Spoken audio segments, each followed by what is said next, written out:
अस्सलाम वालेकुम नाज़रीन, मैं हूं उमर खान यासर। आप देख रही हैं फोकस मीडिया। हमारा आज का मौजू इंतहाई संगीन और एक हसास कौमी मामले पर है। हज 2025 के पाकिस्तानी आज़मीन के मसाइल। 67,000 आज़मीन जिनके ख्वाब, इबादत और बरसों की जमा पूंजी इस वक्त खतरे में है। और यह सिर्फ एक इंतजामी नाकामी नहीं है, बल्कि हजारों पाकिस्तानियों के ईमानी फरीजे और अकीदत के साथ खिलवाड़ भी है। लेकिन इस सारी सूरत हाल को इब्तिदा से समझते हैं कि यह बहरान कहां से पैदा हुआ और कैसे पैदा हुआ। हज 2025 के लिए सऊदी हुकूमत ने पाकिस्तान को 1,80,000 आज़मीन का कोटा दिया था और यह कोटा मसावी तौर पे दो हिस्सों में तकसीम किया गया। 90,000 सरकारी स्कीम के तहत वजारत हज ने रिक्रूट करने थे और बाकी 90,000 प्राइवेट टूर ऑपरेटर्स के जरिए हज पे जाने थे। लेकिन बदकिस्मती से यहीं से एक गैर मुनसिफाना और बद इंतजामी की दास्तान शुरू हो जाती है। हुकूमत ने सरकारी कोटे के तहत फौरन बुकिंग शुरू कर दी और बैंकिंग को जरिए दरखास्त फार्म जमा किए, रकूम जमा कर ली। लेकिन साथ ही साथ प्राइवेट टूर ऑपरेटर्स को पाबंद कर दिया कि जब तक सरकारी भर्ती चल रही है और सरकारी तौर पर दरखास्तें आ रही है, उस वक्त तक आप जो है ना वो अपनी बुकिंग नहीं कर सकते, इवन के पैकेजेस भी अनाउंस नहीं कर सकते।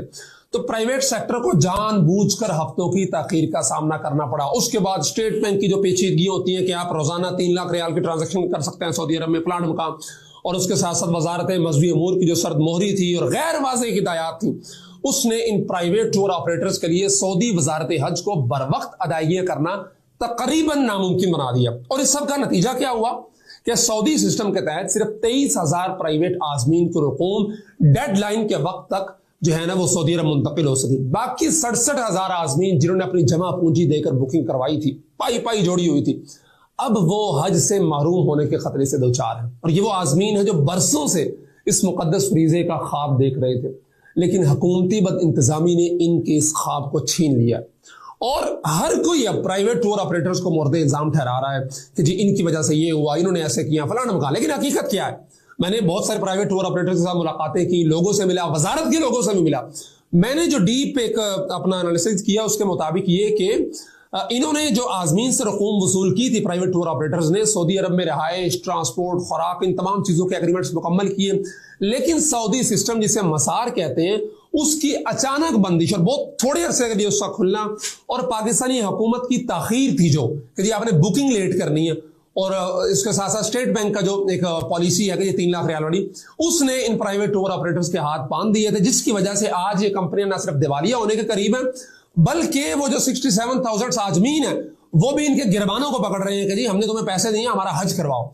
और वो भी बेचारे क्या करें, मजबूर हैं। उन्होंने अपनी जिंदगी भर की जमा पूंजी जो इस कमाई थी वो इस फरीजे के लिए खर्च की है, उनके हाथों में दी है, लेकिन इस वक्त वो गैर यकीनी की दलदल के अंदर फंस चुके हैं। उनका ईमानी फरीजा, उनकी इबादत और उसके साथ साथ उनका एतमाद दाव पर लगा हुआ है, और हर दो तरफ का एतमाद दाव पे लगा हुआ है। तो क्या ये जुल्म नहीं है? क्या ये हमारी हुकूमत को इनके दर्द का एहसास नहीं है, वो प्राइवेट टूर ऑपरेटर्स हों या फिर हज करने वाले लोग हों?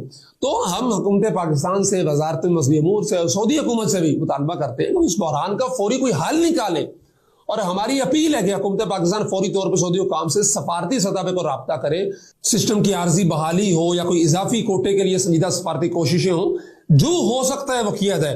प्राइवेट टूर ऑपरेटर्स के नुमाइंदों के साथ भी बैठे, उनसे पूछें कि किस तरह आपके जो आज़मीन हैं उनका नुकसान पूरा हो सकता है, फिर जो आज़मीन है जो मुतासिर हैं उनके लिए जो है ना वो मुतबादल प्लान क्या हो सकता है। और सबसे बड़ी बात, इस सारा ये जो इतना बड़ा एक बहरान है, 95 अरब रुपीज जो है ना वो फंसे हुए हैं इस वक्त, इस बहरान की शफाफ तहकीकात कौन करेगा? जिम्मेदारों के खिलाफ कार्रवाई कौन करेगा? वो वजारत के एहलकार हो, कोई और हो, किसकी ना अहली है? इतनी बड़ा मिसकंडक्ट किसकी तरफ से हुआ है? किसने इस सारे बहरान की जिम्मेदारी लेनी है? तो हम खादिमुल हरमैन शरीफैन शाह सलमान साहब हों, वली अहद मोहम्मद सलमान साहब हों, उनसे अपील करते हैं वो पाकिस्तानी आज़मीन के साथ रियायत फरमाएं और उन्हें इस मुकद्दस फरीजे की अदायगी का मौका दें। और हम पाकिस्तानी हुकूमत से कहते हैं कि अपनी कौम के जज्बात की कदर करें, फौरी अमल करें। हज सिर्फ एक इबादत नहीं है, बल्कि हर मुसलमान का ख्वाब है, ईमान का हिस्सा है। और आपसे गुजारिश है कि नाइंसाफी के खिलाफ आवाज उठाएं, हर आज़िम के लिए हक के लिए लड़ें। यह खामोशी का नहीं है, यह वक्त अपनी आवाज बुलंद करने का है, क्योंकि यह सिर्फ उन आज़मीन का मसला नहीं है, बल्कि यह हम सब, हमारा भी मसला है। हमारे लिए भी उन्होंने वहां जाकर दुआएं करनी थी, पाकिस्तान के लिए भी दुआएं करनी थी। इसलिए इस वीडियो को ज्यादा से ज्यादा शेयर कीजिए ताकि अल्लाह करे कोई ऐसा रास्ता बन सके कि ये 67,000 आज़मीन बेचारे इस वक्त बेयकीनी की सूरत हाल में, उनके लिए कोई रास्ता बन सके। जज़ाकुमुल्लाह खैरा।